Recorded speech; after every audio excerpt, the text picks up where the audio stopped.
Hi everybody, I'm Sidney McKinnon, MD and CIO of Cadiz Asset Management. And welcome once again to another in the series of all things fixed income. As I mentioned before, there are many factors that influence the fixed income environment, especially the directional movement of interest rates. And often it's not only confined to the fundamental factors which we quite often think about, such as economic fundamentals, for example, the currency or growth or inflation or valuations or liquidity in the system. But at times it is influenced by certain events, and these are risk events that happen from time to time. Some of them are scheduled, some of them are unscheduled, some of them are surprises, and some of them are a little bit more difficult to discern and detect. But one such event happened at the end of October, and that was the delivering of our medium-term budget policy statement by our finance minister.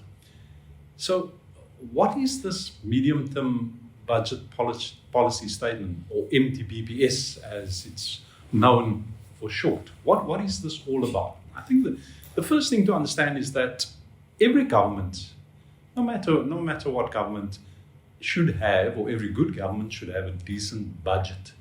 And a budget, like the name implies, is a framework or a mechanism for controlling and also understanding and perhaps acting on the income that you receive into the government and the expenditure that is aligned or is given to that particular government, or the expenditure that needs to be made in order so that the country's economy can evolve, in order that the country's economy can function. And like with all good budgets, whatever you get into your coffers, you must be able to spend wisely and also spend that according to the framework that you've developed. And that is what is normally delivered by the finance minister in February of every year. The actual budget, what the income was and what the expenditure is and what it's going to be for the next financial year.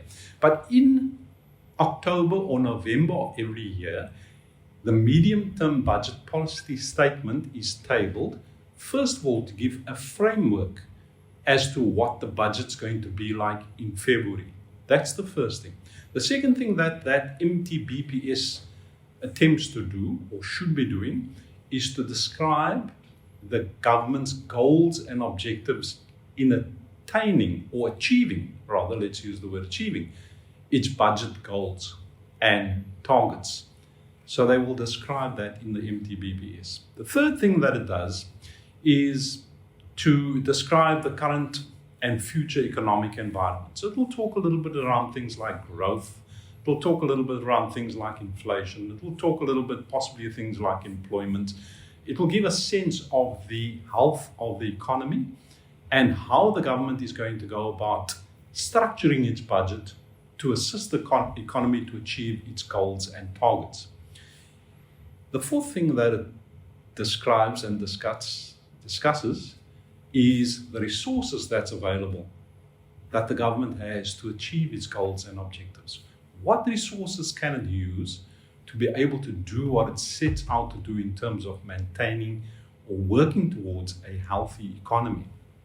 And the last thing that MTBPS does is sketch a framework for reconstruction and development within the country. So it's all good and well receiving all this income, and you're going to be expending it in a certain way. But what does it do for your country in terms of lifting the country, in terms of its reconstruction or construction and development for the future? So that's effectively what the MTBPS is. And this year, I think I can sum it up in a very short phrase.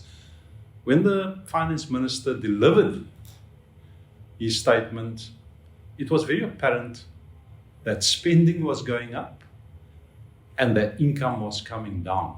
So not the entirely great picture, because ideally you want your income to at least go up or be steady, and you want to be spending possibly a little less than your income, or be able to spend everything that you've got, but in a very very structured way so that it can help the construction and reconstruction of your economy and also ensure adequate growth within the economy.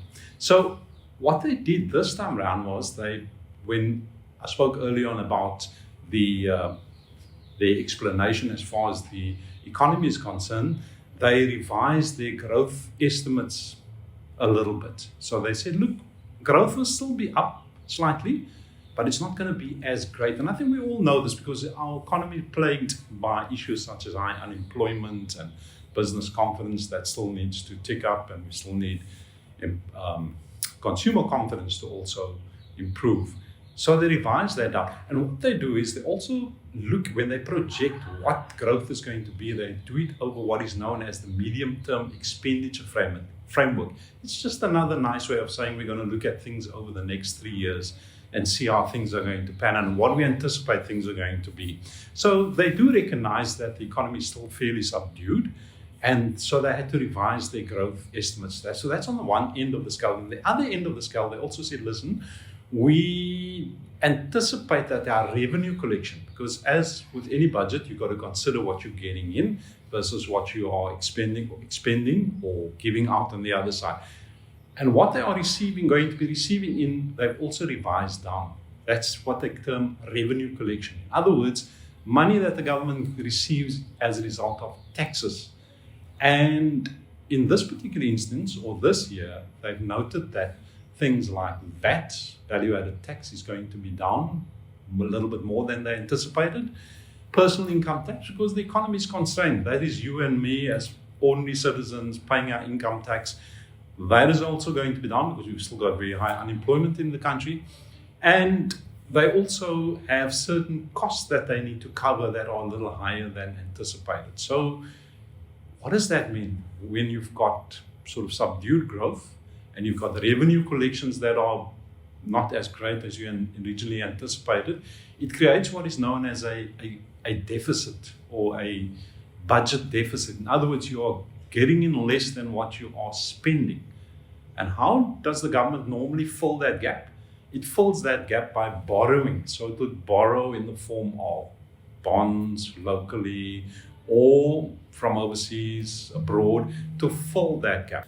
Okay, so looking at the statement, it became apparent that they did not need to increase their borrowing requirement for the year, at least going into the next fiscal year. This might increase in years to come, but for now, at least, they don't have to borrow as much to fill the gap that has been created. And the reason for that is that previous borrowings that was made has fallen due, so they don't have to redeem as much as they did perhaps a year or two ago. On the other side of the framework or the budget statement is the expenditure side. In other words, all the spending that needs to happen. And here they've told us that there is increased spending. And one or two of the reasons they gave was, the first one being that they've arranged for early retirement packages or early retirement frameworks to be set up for government employees, so there'll be a little bit more expenditure as far as that is concerned. They've also indicated that they need to support our South African National Roads Agency, SANRA, and there's costs involved that are a little higher than they anticipated. And then there are things that are on the side as well, which are fairly expensive. For example, they support our troops that are sent to the Democratic Republic of the Congo, and there's expenditure that needs to be included there as well, or needs to be looked at. And there's all these little things that have actually increased the expenditure side of the budget. So what does this mean? As I mentioned, it created a budget deficit, but fortunately we don't have to borrow. The government doesn't have to borrow as much as potentially needed to, but it does create what is known as a slightly worse fiscal trajectory. In other words, our health of our economy measured on a fiscal basis. In other words, how much debt does the government have in relation to the growth that's in the economy? So your debt to GDP ratios, etc. And we're on a slightly worse path than what we were the previous year. So how did the markets actually react to this news? and in particular fixed income markets. At first glance, I think the markets were taken aback by it. And we had interest rates or yields moving higher initially. But once the market had digested the information and they had actually gone through all the detail, I think the market realized that there is certain forms of positivity that can still be relied upon within our economy. And then this is not the only and the be-all of factors that influence the directional movement of interest rates. There's many other factors. For example, most recently, we had events that happened offshore in the United States. We had a US elections. We have the FOMC or Federal Reserve cutting interest rates. And potentially we will cut interest rates as well because our inflation is declining. So the MTBPS is one issue. It's a big event on our calendar, but it's not the be-all and end-all as far as interest rate movements are concerned. You have to take everything into account. So hopefully I've explained a little bit about how the MTBPS has come about, what it is and what it is meant to be, and how it fits into the event calendar on our economic year plan.